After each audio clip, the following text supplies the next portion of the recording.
All right, so these are the directions for the Faces of the American Revolution bulletin board. The first step is that you're going to take the pieces of paper from the envelope. They will have different facts written on them. The second step is to read each fact and decide which person it belongs to. It will either go with Thomas Jefferson, George Washington, Patrick Henry, Marquis de Lafayette, or James Lafayette.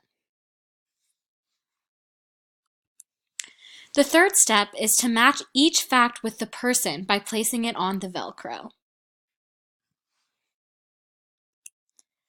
The fourth step is to check your answers. You're going to scan the QR code that's with each person.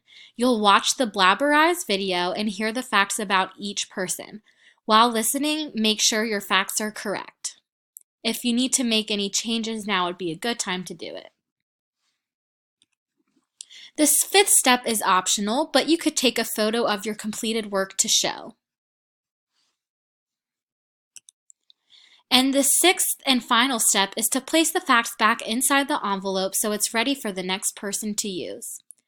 Those are all the steps for this bulletin board, and hopefully these directions will help you follow along quickly.